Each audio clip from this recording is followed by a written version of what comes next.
Have you ever wondered what happens when love blooms in the most impossible circumstances?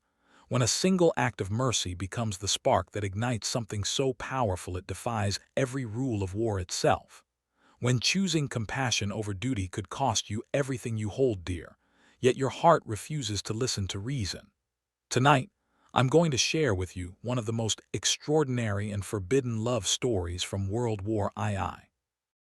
A tale that will challenge everything you think you know about humanity during history's darkest hour. This isn't just another wartime romance.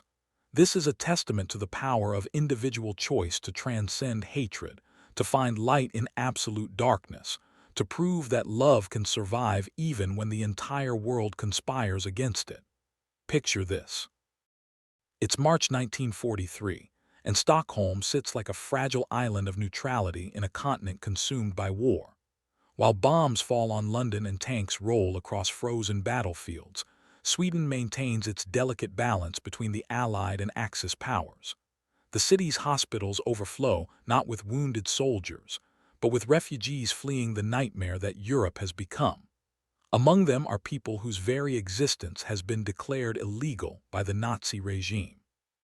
This is where our story begins, in a small clinic on the outskirts of Stockholm, where a young Swedish nurse named Astrid dedicates her days to healing the broken souls who wash up on neutral shores. She's 24 years old, with steady hands and a gentle heart that refuses to turn away from suffering, no matter what uniform it wears or what accent it speaks with. But what Astrid doesn't know is that her life is about to collide with someone who will test every principle she's ever held dear. Someone whose arrival will force her to choose between the safety of following rules and the danger of following her conscience.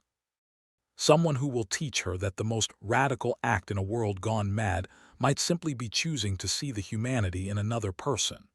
The morning everything changed started like any other in the clinic. The March air still carried winter's bite, and frost clung to the windows like delicate lace. Astrid moved through her rounds with practiced efficiency, checking on the elderly Polish woman who spoke only in whispers, the French resistance fighter whose wounds were healing slower than his spirit, the Jewish family from Denmark who jumped at every unexpected sound. Each patient carried their own story of escape, of loss, of desperate hope that neutral Sweden might offer sanctuary from the madness consuming their homelands. Astrid had learned to read these stories in the lines around tired eyes, in the way hands trembled when reaching for water, in the nightmares that shattered the quiet of hospital nights. The clinic itself was a converted mansion, its elegant rooms now divided by curtains and filled with narrow beds. What had once been a ballroom where Swedish aristocrats danced now housed those who had danced with death and somehow survived. The irony wasn't lost on Astrid, as she moved between patients whose lives had been shattered by the same forces that respected neither borders nor neutrality. Dr. Eric Johansson, the clinic's director, had established strict protocols for handling refugees. No questions about their past, no judgment about their circumstances, and absolutely no involvement in politics beyond the sacred duty of healing. Sweden's neutrality depended on maintaining these boundaries, on proving that humanitarian aid could exist separate from military allegiances. But neutrality, Astrid was learning, was far more complicated in practice than it appeared on paper. How do you remain neutral when you're treating a child whose parents were murdered for their faith? How do you avoid taking sides when you're bandaging wounds inflicted by systematic hatred? How do you maintain professional distance when every patient's story is a testament to humanity's capacity for both cruelty and courage? The emergency call came just before noon.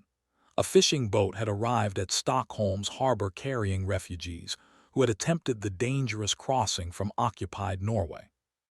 The captain, a gruff man named Lars who asked no questions and expected no answers, had been making these runs for months. His boat, officially registered for commercial fishing, had become an unofficial lifeline for those desperate enough to risk everything on the choppy waters of the Baltic Sea. Astrid gathered her medical supplies and joined Dr. Johansson in the ambulance that would take them to the docks. The drive through Stockholm streets felt surreal, passing cafes where people sipped coffee and read newspapers, as if the world wasn't burning just across the water. Sweden's neutrality created this strange bubble where normal life continued, while refugees arrived daily with stories that defied comprehension. The harbor smelled of salt and diesel fuel, mixed with something else Astrid had learned to recognize. The scent of fear and desperation that clung to people who had fled everything they'd ever known.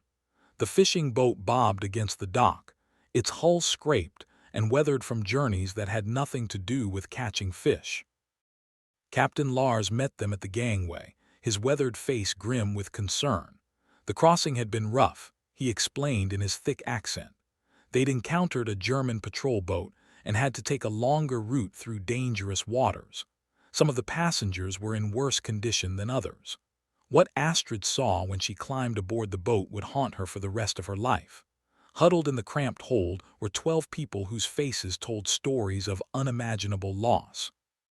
An elderly rabbi clutching a waterlogged Torah, his lips moving in silent prayer. A mother holding twin infants, her eyes wild with the terror of someone who had watched her world collapse. A teenage boy whose left arm hung at an unnatural angle, probably broken during the violent crossing. But it was the figure in the corner who stopped Astrid's breath entirely. A young man, perhaps her own age, sat apart from the others with his head bowed. His clothes marked him as German, the cut and quality unmistakable even in their current bedraggled state. But something about his posture, the way he held himself separate from the group, suggested this wasn't a Nazi official who had somehow ended up on a refugee boat. Dr. Johansson began triaging the passengers with military efficiency, determining who needed immediate hospital care and who could be treated at the clinic. The broken arm would require surgery. The twins needed warmth and nutrition. The rabbi showed signs of hypothermia that could prove fatal without intervention. When they reached the young German, Astrid found herself holding her breath. Up close, she could see that his hands were shaking, though whether from cold or something else entirely she couldn't tell. His eyes, when he finally looked up, held a depth of pain that had nothing to do with physical injury.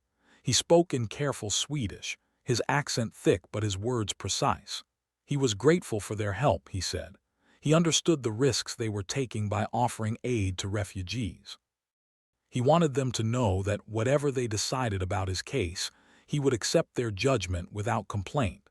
There was something in his tone that made Astrid's heart clench. This wasn't the arrogance she'd been taught to expect from Germans. This was the voice of someone who had been broken by the same forces that had shattered the other refugees huddled in the boat's hold.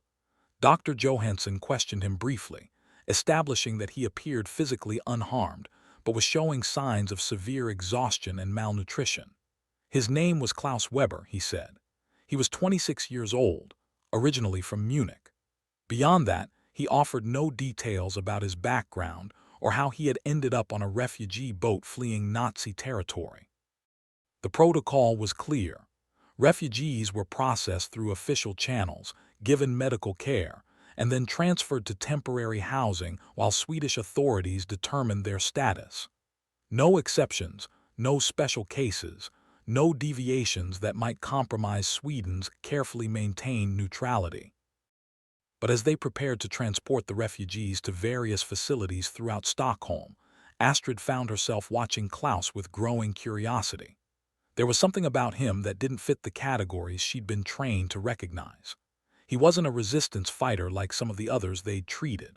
He wasn't Jewish or Roma or part of any group specifically targeted by Nazi persecution. So what was a young German man doing on a boat full of people fleeing the Reich? The question followed her as they loaded the refugees into ambulances and began the process of providing immediate care. Klaus was assigned to their clinic, along with several others who needed monitoring but not emergency intervention. As they drove back through Stockholm's quiet streets, Astrid found herself stealing glances at this mysterious patient who defied every assumption she'd made about the conflict raging across Europe. The clinic's afternoon routine resumed with the addition of their new patients. Klaus was given a bed in the men's ward, a corner space near the window where afternoon light filtered through glass that hadn't yet been replaced after a winter storm. He accepted the simple hospital gown and basic toiletries without complaint, his manner polite but distant. Astrid tried to focus on her other patients, but she found her attention drifting repeatedly to the quiet German who sat by his window and stared out at Stockholm's skyline with an expression she couldn't quite read. When she brought him his evening meal, he thanked her in that same careful Swedish, his eyes meeting hers briefly before looking away. There was a story there, she realized. A story that might challenge everything she thought she understood about this war, about the clear lines between good and evil, about the simple categories that made sense of an increasingly senseless world. What Astrid didn't know was that Klaus Weber carried secrets that could reshape her understanding of courage, of conscience, of what it meant to choose humanity over ideology. His presence in her clinic would become the catalyst for a love story so dangerous, so impossible, that it would test every boundary Sweden's neutrality was meant to protect. But that story was just beginning, and neither Astrid nor Klaus could have imagined where their collision of hearts and histories would lead them in the months to come. The first real conversation between Astrid and Klaus happened 3 days after his arrival, during the quiet hours of evening shift when the clinic settled into its peaceful rhythm. She had noticed him wincing as he tried to reach for a glass of water, a subtle indication that his body carried more damage than their initial examination had revealed. Professional duty gave her the excuse she needed to approach him, though something deeper than medical obligation drew her to his bedside. Klaus looked up as she approached with her stethoscope and blood pressure cuff, his expression guarded but not unwelcoming. His pulse was elevated, she discovered, and his breathing carried the shallow quality of someone whose body was still processing trauma. But it was when she asked him to remove his shirt for a proper examination that the real story began to emerge. Across his back, fading but still visible, were marks that spoke of violence inflicted with systematic precision. Astrid had seen enough refugee patients to recognize the signs of interrogation, of torture designed to break spirits rather than simply inflict pain. But Klaus wasn't a resistance fighter or a political prisoner. He was German. The implications of what she was seeing didn't make sense within any framework she understood. Klaus noticed her hesitation, saw the questions forming in her eyes. When he spoke, his voice carried a weight that seemed far too heavy for someone so young.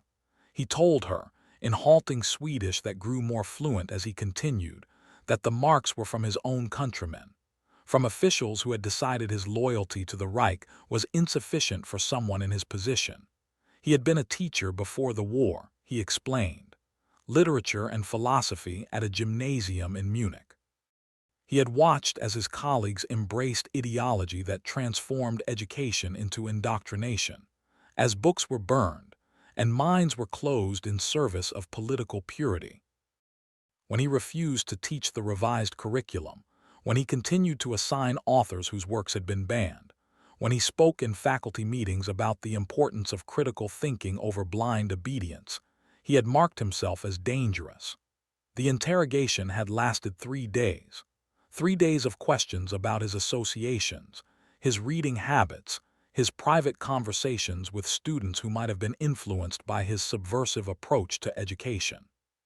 3 days of systematic effort to break his will, to force him to embrace the ideology he had spent his career opposing.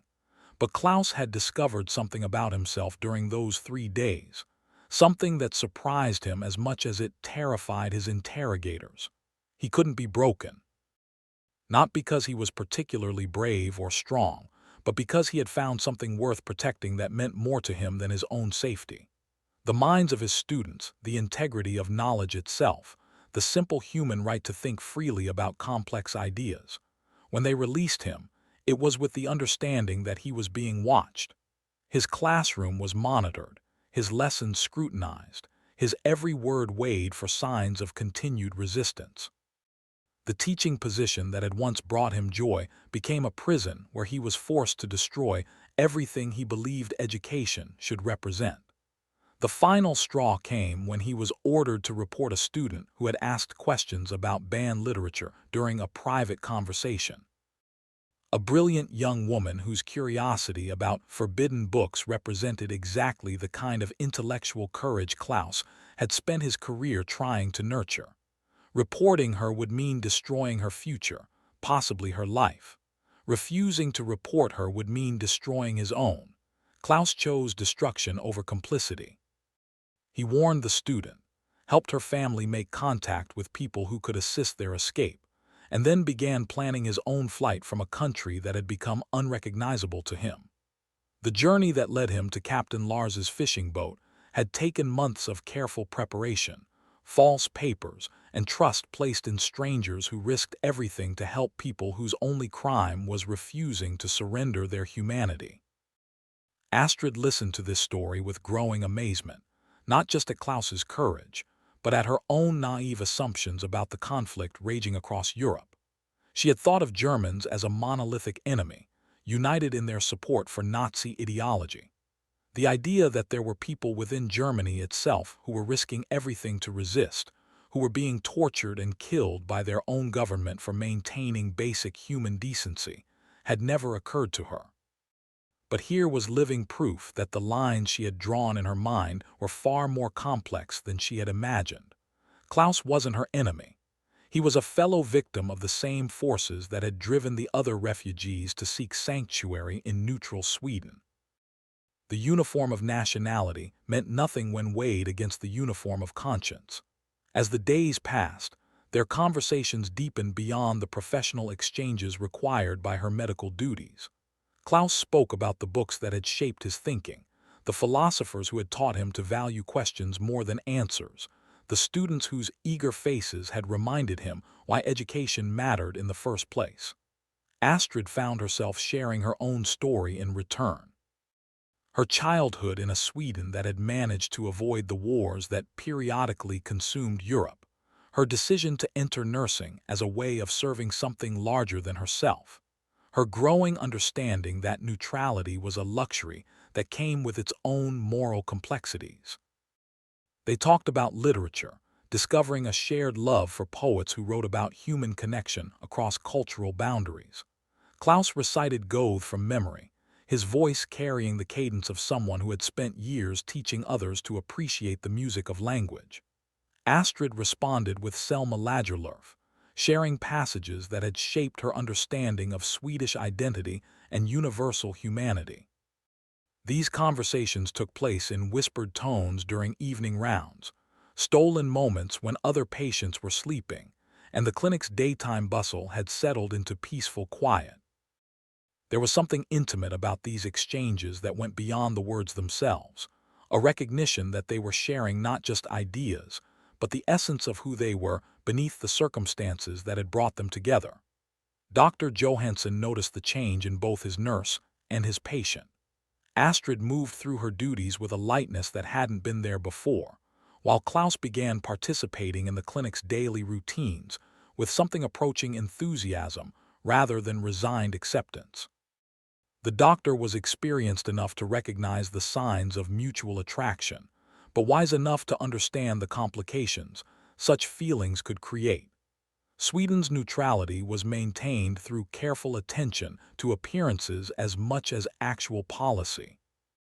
A Swedish nurse becoming romantically involved with a German refugee could raise questions about the clinic's objectivity, about Sweden's commitment to treating all refugees equally regardless of their origins. More personally, it could put both Astrid and Klaus in danger if the wrong people began asking questions about the nature of their relationship. But love, as Dr. Johansson had learned during his decades of treating people whose lives had been shattered by forces beyond their control, rarely consulted policy before taking root. And what he observed growing between Astrid and Klaus was something rare and precious in a world that seemed determined to destroy such connections before they could flourish.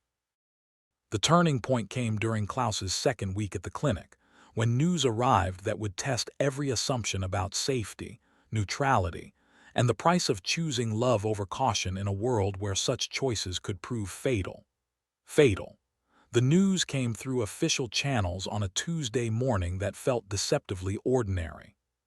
Swedish authorities had received word from their contacts in occupied Norway that German security forces were conducting intensified sweeps for escaped prisoners and political refugees.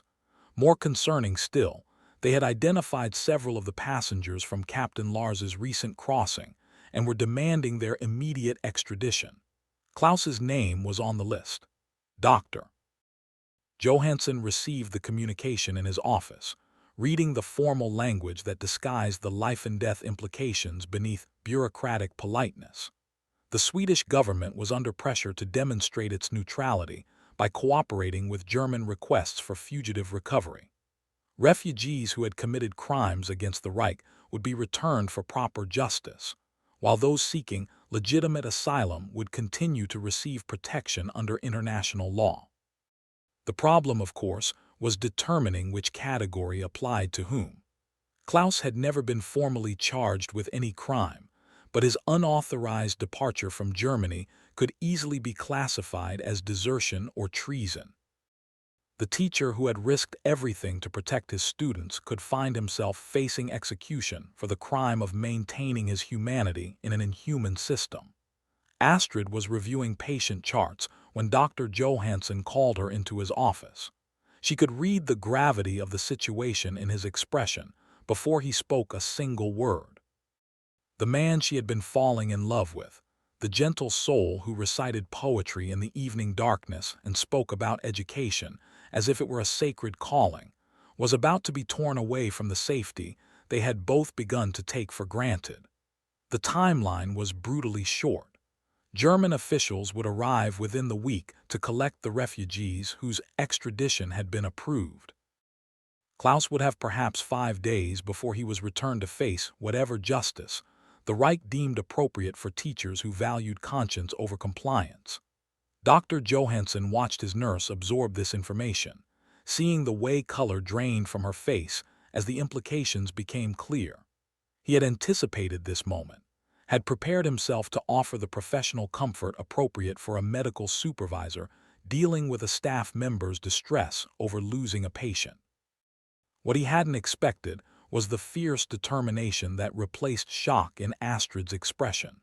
She asked about alternatives with the precision of someone who had already begun calculating possibilities. Could Klaus be transferred to another facility? Could his medical condition be deemed too serious for transport? Could Swedish authorities be convinced that his case warranted special consideration under international law? Each question revealed her desperation, but also her intelligence. Astrid wasn't simply reacting emotionally to the threat facing someone she cared about. She was thinking strategically about ways to protect him within the system that had provided his temporary sanctuary. Dr. Johansson explained the harsh realities with the gentleness of someone who wished he had better answers to offer. Swedish neutrality was a delicate balance that required careful attention to German sensitivities. Protecting one refugee at the cost of losing credibility that protected hundreds of others would be a tragic miscalculation. Sometimes individual sacrifices were necessary to preserve the larger mission of humanitarian aid, but Astrid had spent 2 weeks discovering that Klaus wasn't just any individual. He was a man who had sacrificed his own safety to protect his students, who had chosen exile over complicity, who represented the possibility that conscience could survive even in systems designed to destroy it. Losing him would be more than personal heartbreak. It would be a betrayal of every principle that had drawn her to nursing in the first place. The conversation with Dr. Johansson ended with no clear resolution, but with an understanding that official channels offered no hope for Klaus's protection. If he was going to survive, it would require solutions that existed outside the boundaries of Swedish policy and international law. That evening, Astrid approached Klaus's bed with the weight of terrible knowledge pressing down on her shoulders. She had rehearsed various ways to break the news, searching for words that might soften the blow or offer some measure of comfort alongside the devastating facts. Klaus saw through her careful composure immediately. He had spent enough time reading faces marked by fear and desperation to recognize the signs in someone he had grown to love. When she finally told him about the German demands for his return, he received the information with a calmness that surprised them both. He had always known this moment would come, he explained. The safety of neutral Sweden had felt too good to be true from the moment he stepped off Captain Lars's boat. He had allowed himself to hope, had even begun imagining a future where he could rebuild his life in a country that valued the principles he had risked everything to defend. But hope had always been tempered by the understanding that his past would eventually catch up with him. What Klaus hadn't expected was how much the prospect of separation would hurt. Not the physical danger awaiting him in Germany, though that was terrifying enough, but the emotional pain of being torn away from Astrid just as they had begun discovering what they might mean to each other. Their love had grown in the protected environment of the clinic, nurtured by conversations that revealed the depth of their compatibility and the strength of their mutual attraction. But love that bloomed in sanctuary was fragile when exposed to the harsh winds of political reality. Astrid listened to Klaus's acceptance of his fate with growing rebellion. She had spent her career accepting that some patients couldn't be saved, that medicine had limits, that individual nurses couldn't change the larger forces that brought suffering into the world. But this wasn't about the limits of medical intervention. This was about choosing between safety and courage, between following rules and following conscience. The same conscience that had driven Klaus to protect his students was now calling Astrid to protect him, not through official channels that had already failed, but through the kind of individual action that could reshape destinies even when institutions proved inadequate. She began asking questions that revealed the direction of her thinking. Did Klaus have contacts who might help him disappear before the German officials arrived? Were there routes through Sweden that could take him to genuine safety beyond Nazi reach? Did he have skills or knowledge that might make him valuable enough to protect despite the political complications? Klaus recognized the dangerous territory her questions were exploring. He had seen what happened to people who helped refugees escape German justice. The teachers who had assisted his students' family had disappeared one by one, their fates unknown but undoubtedly tragic. He couldn't bear the thought that Astrid might face similar consequences for trying to save him. But Astrid had already moved beyond such considerations. She had found something worth protecting that meant more to her than her own safety, just as Klaus had discovered with his students. The man who had taught her to see the complexity behind simple assumptions about good and evil, who had shown her that conscience could survive even in the darkest circumstances, was about to be sacrificed to the same forces that had driven him to seek sanctuary in the first place. The conversation continued deep into the night, whispered exchanges that carried the weight of life-and-death decisions. They spoke about possibilities that ranged from desperate to impossible, about the price of action versus the cost of inaction, about love that had grown strong enough to demand extraordinary choices. By dawn, they had begun planning something that would test every boundary Sweden's neutrality was meant to protect, something that would require courage neither had known they possessed, something that would prove love could indeed become the most dangerous act of defiance imaginable. The plan that emerged from their whispered conversations was both audacious and terrifyingly simple. Klaus would disappear from the clinic before German officials arrived to collect him, vanishing into a network of safe houses and sympathetic contacts that Astrid would help establish. But creating such a network would require her to step far outside her role as a nurse, to become actively involved in the kind of resistance work that could cost her everything she had built in Sweden. The next 3 days passed in a blur of careful preparation and mounting tension. Astrid used her medical credentials to move through Stockholm with unusual freedom, visiting contacts who might be willing to help, gathering resources that Klaus would need for whatever came next, learning about routes and possibilities she had never imagined exploring. Doctor. Johansson watched his nurse with growing concern, recognizing the signs of someone preparing to cross lines that couldn't be uncrossed. He had seen it before in colleagues who became too personally invested in their patients' fates, who forgot that individual healing sometimes required accepting larger injustices. But he had also seen what happened when good people chose safety over conscience, when fear of consequences prevented action that might save lives. The balance between professional duty and human obligation was never simple, especially in times when the world itself seemed to have lost its moral compass. The final evening before Klaus's scheduled transfer brought a convergence of hope and terror that would determine not just their individual fates, but the future of a love story that had already defied every reasonable expectation. Neither Astrid nor Klaus could predict what the next 24 hours would bring, but both understood that their choices in those hours would echo through whatever remained of their lives.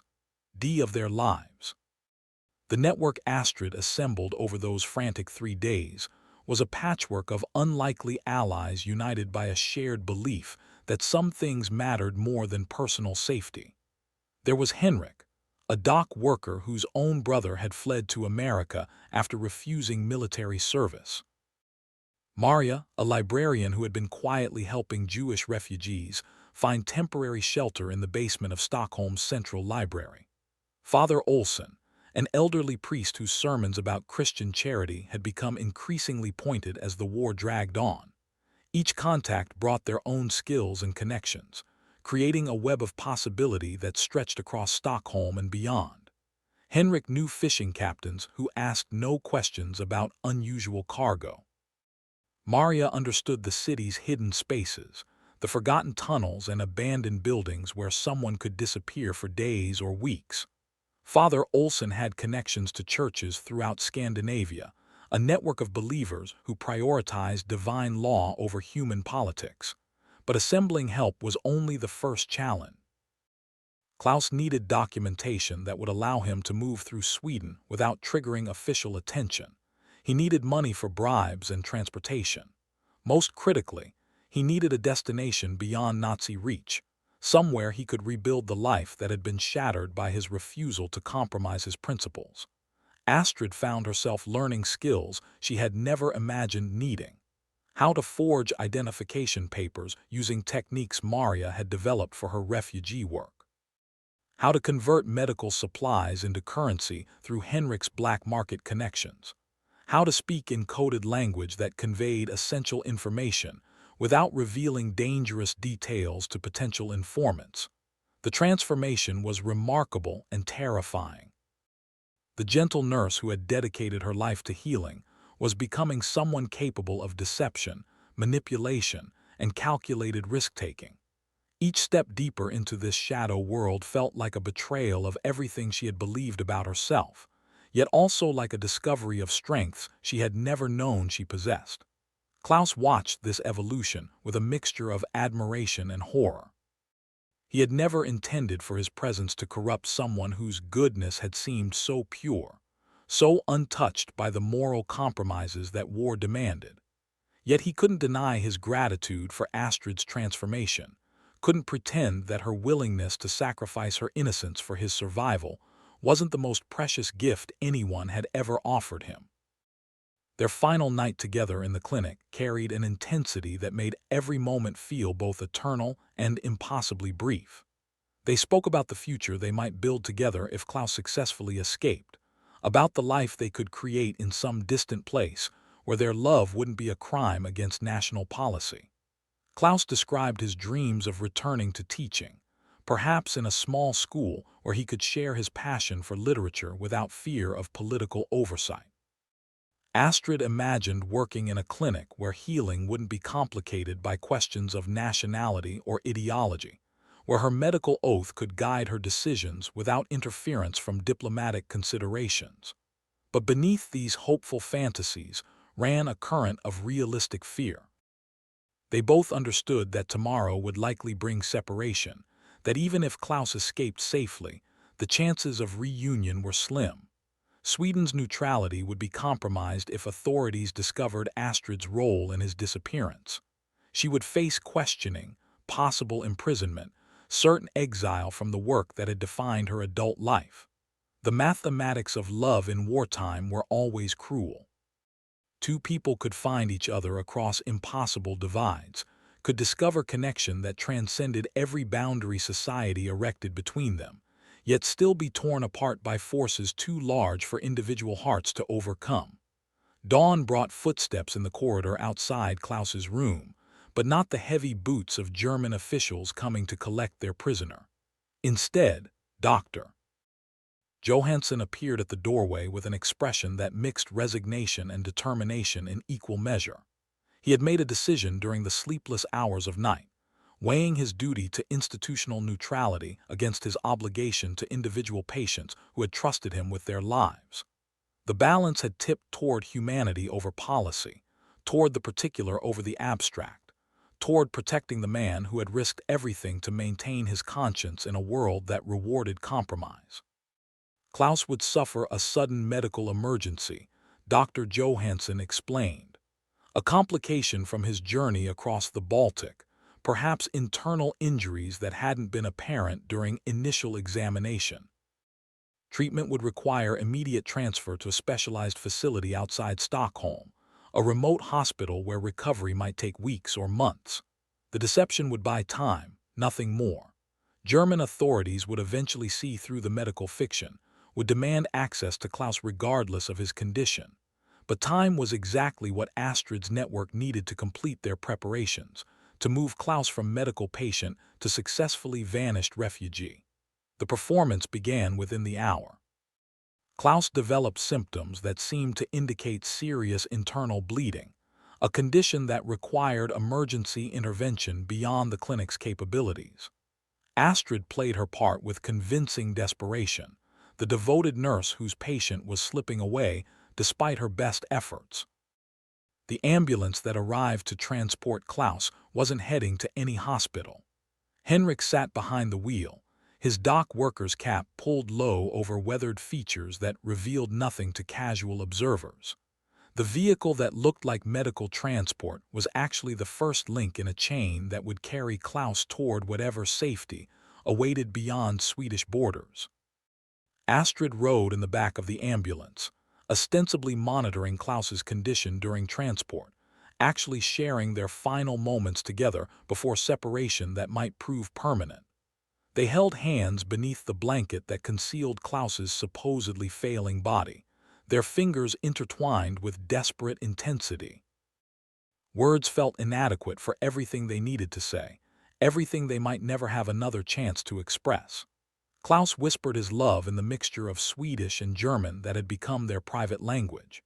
Astrid responded with promises that felt both essential and impossible to keep. The ambulance stopped at a warehouse near Stockholm's industrial district, a building that looked abandoned but actually served as a way station for refugees moving through Sweden towards safer destinations. Klaus was transferred from medical patient to invisible fugitive in the space of minutes, his hospital gown replaced by workers' clothes that would help him blend into the crowd of displaced persons seeking passage to Allied territory. Astrid watched him disappear into the warehouse's shadows with her heart breaking and soaring simultaneously. She had saved him, had chosen love over law, had proven that individual conscience could still matter in a world dominated by institutional power. But she had also lost him, perhaps forever, sending the man she loved into an uncertain future where every day would bring fresh dangers. The return journey to the clinic felt like traveling through a landscape that had been fundamentally altered by the morning's events. Stockholm looked the same, its streets and buildings unchanged by the drama that had unfolded in the warehouse district. But Astrid understood that she was returning to a life that could never be the same, that choosing to save Klaus had transformed her in ways that couldn't be undone. Dr. Johansson was waiting in his office when she arrived, his expression grave with the knowledge of what they had accomplished and what it might cost them both. German officials would arrive that afternoon expecting to collect their prisoner, only to discover that medical complications had made such collection impossible. The story would hold for perhaps a week, maybe two if they were fortunate. But eventually, questions would be asked that couldn't be answered with medical terminology and institutional protocols. When that moment came, both Astrid and Dr. Johansson would face consequences that could destroy their careers, their freedom, possibly their lives.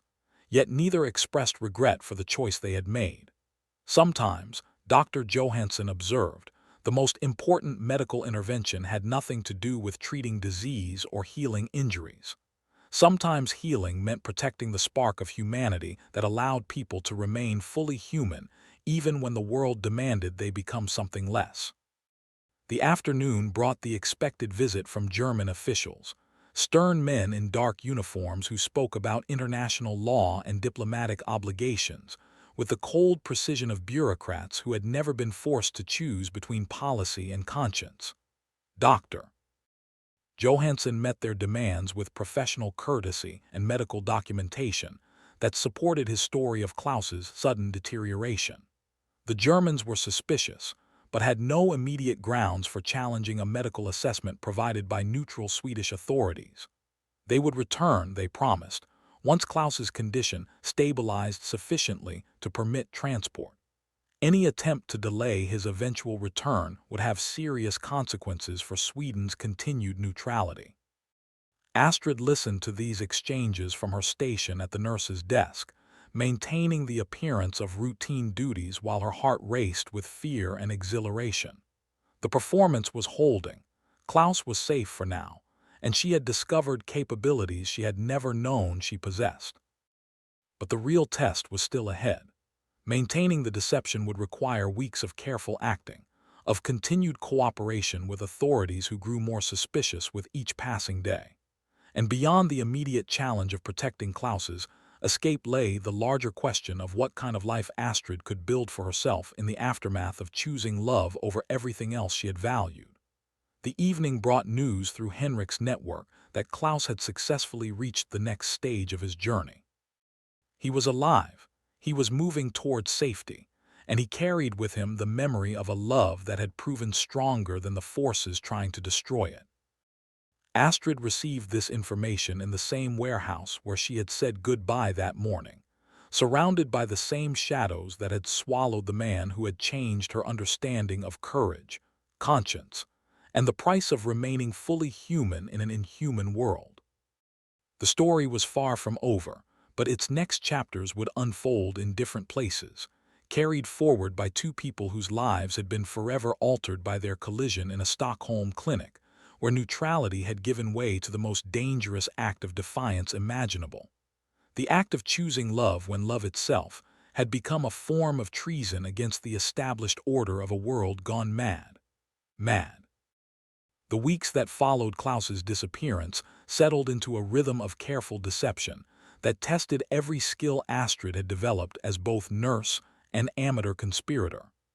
Each morning brought German officials to the clinic, their questions growing sharper, their patience wearing thinner as Klaus's supposed medical condition continued to prevent his transport back to the Reich.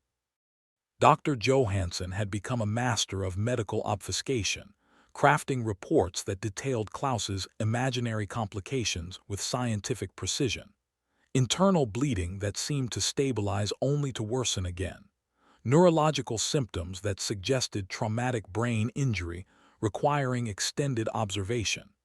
Infection risks that made transport medically inadvisable without compromising the patient's survival. The performance required not just documentation but physical evidence.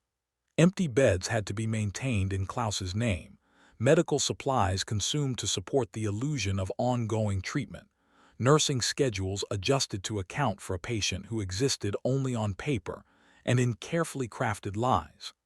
Astrid found herself living a double life that would have seemed impossible just months earlier. During daylight hours, she moved through the clinic with professional competence, treating genuine patients while maintaining the elaborate fiction that protected Klaus's escape.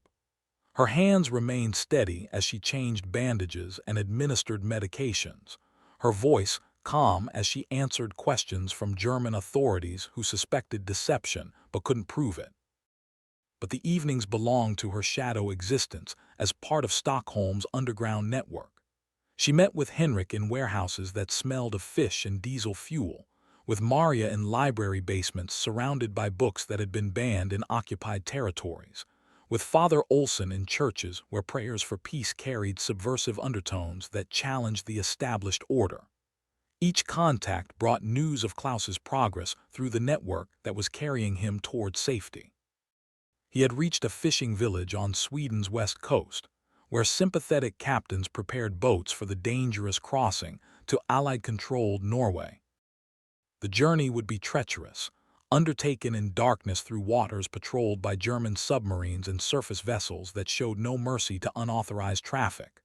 The intelligence was both reassuring and terrifying. Klaus was alive, moving closer to genuine sanctuary with each passing day.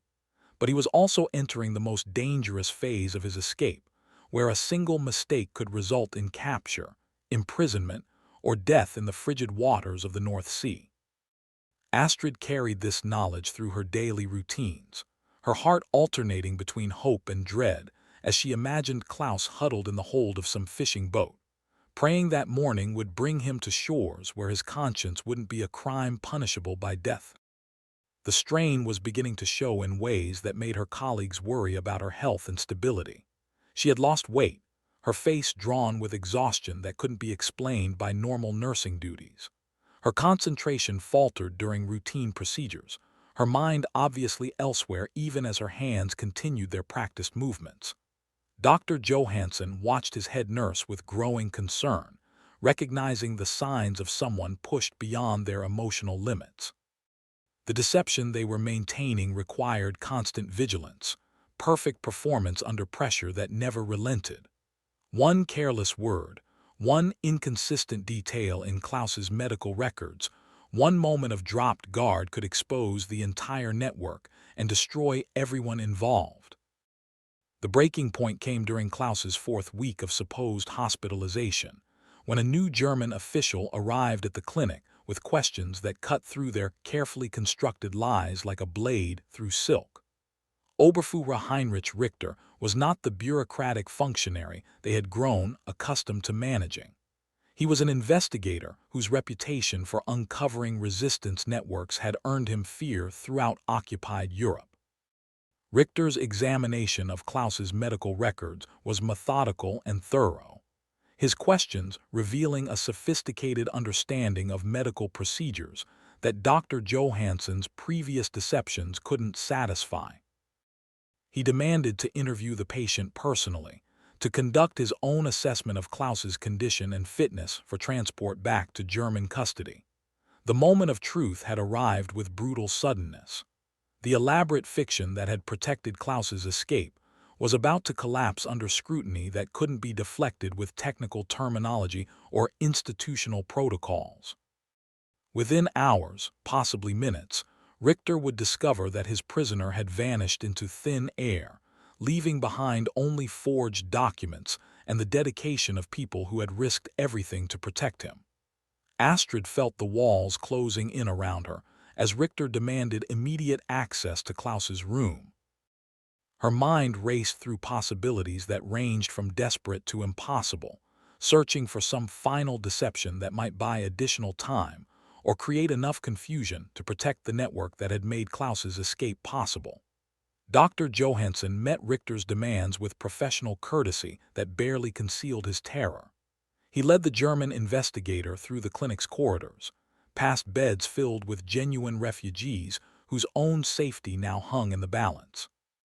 If Richter discovered the deception surrounding Klaus, his investigation would expand to encompass everyone connected to the clinic, everyone who might have participated in or witnessed the elaborate conspiracy. The empty room that had supposedly housed Klaus for the past month stood as a monument to their collective courage and their impending doom. The bed was perfectly made, medical equipment arranged to suggest ongoing care, charts and documentation that told a story of gradual recovery interrupted by recurring complications. Richter studied the scene with the calculating gaze of someone trained to detect inconsistencies, to recognize the subtle signs that distinguish truth from carefully crafted fiction. His questions came with surgical precision, probing for weakness in their story, for contradictions that would reveal the magnitude of their deception. Where was the patient now? Why hadn't he been available for the previous day's scheduled examination? Which specific medical procedures had been performed to address his alleged complications? Who had been present during the most recent treatment sessions? Each question felt like a trap designed to expose the lies they had built around Klaus's fictional presence. Dr. Johansson answered with the practiced calm of someone who had prepared for this moment, but both he and Astrid understood that their explanations were growing thinner with each exchange. The investigation expanded beyond Klaus's immediate medical records to encompass the clinic's entire operation. Richter demanded staff schedules, supply inventories, patient logs that might reveal patterns inconsistent with their claims about Klaus's treatment. He interviewed other patients, other nurses, anyone who might have observed details that contradicted the official story. Astrid found herself subjected to questioning that probed not just her professional responsibilities but her personal motivations, her political sympathies, her relationships with colleagues and patients who had passed through the clinic. Richter's questions carried undertones that suggested he already suspected her involvement in Klaus's disappearance, that he was gathering evidence to support conclusions he had already reached. The interrogation stretched through the afternoon and into the evening, a methodical dismantling of the fiction they had constructed with such desperate care. Other staff members were questioned separately, their stories compared for inconsistencies that might reveal the scope of the conspiracy Richter was certain existed. Father Olson was arrested while conducting evening prayers, his connection to the network discovered through surveillance that had been tracking the clinic's staff for weeks. Maria disappeared from the library without explanation, her basement sanctuary abandoned so quickly that books lay scattered across tables where refugees had been studying Swedish language and culture just hours before. Henrik's warehouse was raided at dawn, though the dock worker had vanished along with any evidence of the activities that had taken place there. The network that had seemed so secure, so protected by Swedish neutrality and careful operational security, was unraveling with terrifying speed. Yet through all of this destruction, one crucial fact remained hidden from Richter's investigation. Klaus himself had successfully escaped, had reached Allied territory before the network's collapse could threaten his safety. The love that had driven Astrid to risk everything for his protection had achieved its essential purpose, even as the price of that achievement became clear. The charges against Astrid came formally on a gray morning that felt like the end of the world she had known. Conspiracy against Swedish neutrality, aiding enemy nationals in unauthorized activities, falsifying medical records for political purposes. Each accusation carried penalties that could destroy not just her career but her freedom, her future, her very identity as someone who had dedicated her life to healing. Dr. Johansson faced similar charges, his decades of distinguished service wiped away by his decision to prioritize individual conscience over institutional policy. The clinic itself was placed under military supervision, its mission of humanitarian aid compromised by the discovery that neutrality had been sacrificed for love. But in her cell awaiting trial, Astrid felt no regret for the choices that had led to this moment. She had saved Klaus, had proven that individual action could still matter in a world dominated by institutional power, had demonstrated that love could indeed become the most effective form of resistance against systems designed to crush human connection. The letters that reached her through unofficial channels confirmed that Klaus had not only survived his escape, but was thriving in his new life beyond Nazi reach. He had found work teaching literature to refugee children in a school that valued critical thinking over political indoctrination. His students, many of whom had fled the same persecution that had driven him from Germany, responded to his gentle guidance with the same enthusiasm Astrid remembered from his descriptions of his classes in Munich. More importantly, Klaus wrote that he carried her memory with him every day, that the love they had discovered in Stockholm's clinic continued to sustain him through the challenges of rebuilding his life in unfamiliar territory. He spoke of plans to establish a school that would welcome students regardless of their nationality or background, a place where education could flourish free from the political pressures that had corrupted his previous work. The trial that would determine Astrid's fate was still weeks away, but she faced it with the calm certainty of someone who had discovered what truly mattered when everything else was stripped away. She had chosen love over safety, conscience over compliance, individual humanity over abstract policy. The consequences of those choices would echo through whatever remained of her life, but she would face them knowing that some things were worth any sacrifice. The world continued its violent convulsions beyond her prison walls, but within the small space where she awaited judgment, Astrid had found a peace that no external authority could touch. She had proven to herself that courage was possible even in the most impossible circumstances, that individual choice could transcend the forces that sought to reduce people to categories and statistics. The love story that had begun with Klaus's arrival on a refugee boat had evolved into something larger than romance, larger than individual happiness or personal fulfillment. It had become a testament to the power of human connection to survive attempts at systematic destruction, proof that conscience could endure even when the world seemed determined to reward its opposite. Whatever verdict awaited her, whatever punishment the state deemed appropriate for her crimes against neutrality, Astrid knew that she had already won the only victory that truly mattered. She had remained fully human in circumstances designed to make such humanity impossible, had chosen love when love itself had become an act of treason against the established order.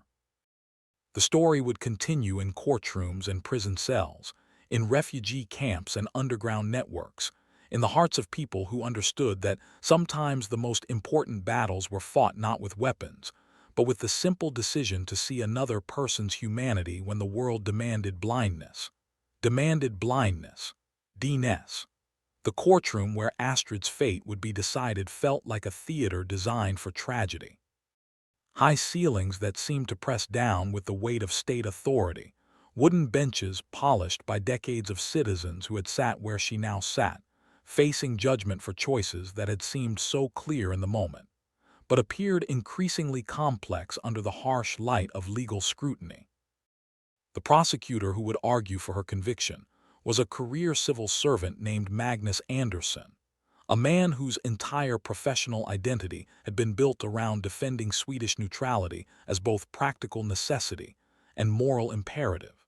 He viewed Astrid's actions not as romantic heroism, but as dangerous precedent that could undermine everything Sweden had sacrificed to maintain its precarious independence in a continent consumed by war.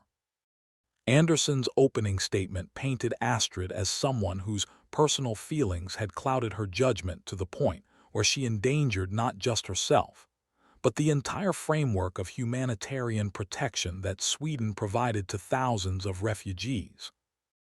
Her decision to help Klaus escape had compromised the clinic's credibility, violated the trust that allowed Swedish medical facilities to operate without constant German oversight, and potentially endangered every patient who sought sanctuary within their walls. The evidence against her was overwhelming and meticulously documented. Richter's investigation had uncovered the forged medical records, the falsified treatment schedules, the elaborate deception that had allowed Klaus to vanish from official custody. Witnesses testified about Astrid's unusual behavior in the weeks leading up to Klaus's disappearance, her secretive meetings with individuals who had no apparent connection to her medical duties, her obvious emotional investment in a patient who should have remained professionally distant. But the prosecution's case, however compelling in its legal technicalities, could not address the human dimensions of what had driven Astrid to risk everything for Klaus's survival. The dry recitation of violated protocols and compromised diplomatic relationships felt hollow when measured against the reality of two people who had found love across the artificial boundaries that war had erected between nations. Astrid's defense attorney was a young woman named Elizabeth Nordahl, who had built her brief career on cases involving individual conscience versus state authority. She understood that winning Astrid's freedom would require more than challenging the technical aspects of the prosecution's evidence. It would demand that the court grapple with fundamental questions about the nature of neutrality, the limits of humanitarian obligation, and the role of personal moral judgment in circumstances where institutional policies provided inadequate guidance. Nordahl's strategy was audacious in its simplicity. Rather than arguing that Astrid hadn't violated Swedish law, she would argue that Swedish law itself was inadequate to address the moral complexities revealed by Klaus's case. The defense would contend that true neutrality required not blind adherence to diplomatic protocols, but active protection of human dignity regardless of political considerations. The witnesses Nordahl called painted a picture of Astrid that transcended the prosecution's narrow focus on legal violations. Fellow nurses testified about her dedication to every patient who had passed through the clinic, her willingness to work extra shifts when refugee boats arrived in the middle of the night, her gentle competence in treating wounds that spoke of unimaginable trauma and loss. Dr. Johansson, facing his own trial but granted permission to testify on Astrid's behalf, spoke about the impossible choices that confronted medical professionals when healing conflicted with politics. He described watching Astrid grow from competent nurse into someone whose understanding of humanitarian obligation transcended the narrow definitions provided by official policy. Most powerfully, Nordahl presented testimony from refugees who had been treated at the clinic, men and women whose lives had been saved not just by medical intervention, but by the compassion that Astrid brought to her work. They spoke about the way she had seen their humanity when the world around them had reduced them to categories of acceptable or unacceptable victims, about the dignity she had restored to people who had been stripped of everything else. The prosecution objected repeatedly to this testimony, arguing that individual stories of successful treatment were irrelevant to the specific charges against Astrid. But the cumulative effect of these witnesses was to establish that her actions with Klaus represented not an aberration, but the logical extension of principles that had guided her throughout her nursing career. The most dramatic moment of the trial came when Nordahl read excerpts from Klaus's letters, messages that had reached Stockholm through the same underground networks that had facilitated his escape. The court heard Klaus's own words describing his gratitude not just for physical salvation, but for the restoration of faith in human goodness that Astrid's courage had provided. Klaus wrote about his new life teaching refugee children, about lessons that emphasized the importance of thinking independently and maintaining personal integrity, even when external pressures demanded conformity. He described students whose faces reminded him of the young woman he had tried to protect in Munich, children who were learning that education could be an act of resistance against systems that sought to narrow rather than expand human understanding. These letters revealed the ripple effects of Astrid's choice, the way her decision to protect one man had enabled him to influence dozens of young minds who would carry forward the values that had nearly cost him his life in Germany. The love story that had begun in Stockholm's clinic was continuing to unfold in classrooms where Klaus taught students to question authority while maintaining compassion for human complexity. The prosecution's rebuttal focused relentlessly on the dangerous precedent that acquitting Astrid would establish. If Swedish citizens could violate neutrality whenever their personal consciences conflicted with state policy, the entire framework of diplomatic protection would collapse. Other refugees would suffer as German authorities lost confidence in Swedish commitments to international law. Anderson's closing argument painted a picture of Sweden overwhelmed by individual citizens making independent decisions about which laws to follow based on their private moral calculations. The result would be chaos that would ultimately harm the very people Astrid claimed to be protecting, as the collapse of institutional neutrality eliminated the safe haven that had drawn refugees to Swedish shores in the first place. But Nordahl's closing argument challenged the court to consider whether neutrality that enabled injustice could truly be called neutral at all. She argued that Astrid's actions represented not violation of humanitarian principles, but their fullest expression, that protecting Klaus had demonstrated the kind of moral courage that gave meaning to Sweden's claim of ethical leadership in a morally bankrupt world. The three judges who would determine Astrid's fate deliberated for 2 days that felt like centuries to everyone involved. Outside the courthouse, crowds gathered to show support for the nurse whose story had captured imaginations throughout Stockholm. Many carried flowers, others held signs calling for mercy and understanding, all representing a public opinion that seemed increasingly sympathetic to Astrid's position. The verdict, when it finally came, reflected the court's struggle to balance competing obligations that seemed impossible to reconcile completely. Astrid was found guilty of violating Swedish neutrality laws, but was sentenced to time already served plus community service that would allow her to continue her humanitarian work under official supervision. The decision satisfied no one entirely, but perhaps represented the best possible outcome in circumstances that defied simple resolution. Astrid would face restrictions on her movement and activities, but would retain her freedom and her ability to practice nursing. The precedent established was narrow enough to avoid encouraging widespread civil disobedience, but broad enough to acknowledge that extreme circumstances might justify individual conscience over institutional policy. Dr. Johansson received a similar sentence, his decades of service to refugee populations weighing heavily in the judge's calculations. The clinic would reopen under new management, but would continue its mission of providing medical care to displaced persons fleeing the violence that continued to consume Europe. The underground network that had facilitated Klaus's escape was largely destroyed, its members scattered or imprisoned, its safe houses abandoned, and its communication channels compromised. But the principles that had motivated their work survived in new forms, carried forward by people who understood that institutional neutrality sometimes required individual acts of moral courage. For Astrid, the trial's conclusion brought not relief, but a strange sense of completion. She had faced the consequences of choosing love over law and had survived with her integrity intact. The price had been steep, measured in career limitations and ongoing official scrutiny, but she had proven to herself that individual conscience could still matter in a world dominated by institutional power.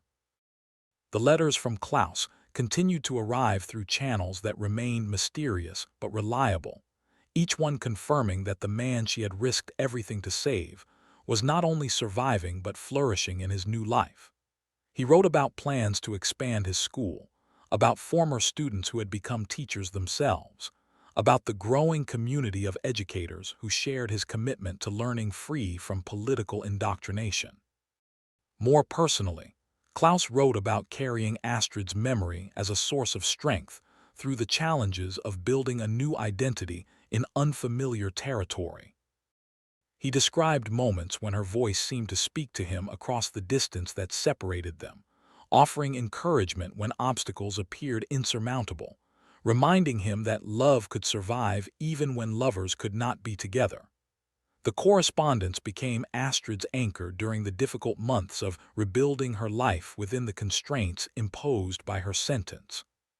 She returned to nursing work, but found that her experience had changed her understanding of what healing meant in a world where political forces caused as much suffering as disease or injury. Her new position at a smaller clinic outside Stockholm brought her into contact with refugees whose stories were variations on themes she had learned to recognize. People who had fled not just physical danger but moral compromise, who had chosen exile over complicity, who carried wounds that went deeper than anything medical intervention could address. Astrid and Klaus never saw each other again, Yet their love story became something far more powerful than any reunion could have been. Their brief encounter in that Stockholm clinic proved that even in humanity's darkest hour, when hatred seemed to consume entire nations, individual hearts could still choose connection over division, compassion over fear, love over everything the world told them to believe about their supposed enemies. Their story reminds us that the most important victories are often the quietest ones, fought not on battlefield, but in hospital rooms where one person decides to see another's humanity despite every force trying to make them blind. Astrid's choice to save Klaus didn't just rescue one man from certain death. It demonstrated that love could become the most dangerous and necessary act of rebellion against a world gone mad. Sometimes the greatest heroism isn't about grand gestures or public recognition. Sometimes it's about a nurse who refuses to let politics determine who deserves healing, about a teacher who chooses truth over safety, about two people who discover that the human heart recognizes no boundaries when it encounters another heart in desperate need. In a time when the world seems increasingly divided, when we're told to fear those who look different or believe different things, Astrid and Klaus remind us that our common humanity runs deeper than any artificial divisions created by flags or ideologies. Their love story challenges us to ask ourselves what we would risk for someone society tells us is our enemy, what we would sacrifice to remain fully human when the world demands we become something less. The greenhouse where their love bloomed may have been destroyed, but what they planted in each other's hearts proved indestructible, growing into something that continues to inspire anyone who believes that individual conscience still matters, that love can still triumph, that even the smallest acts of mercy can change the world.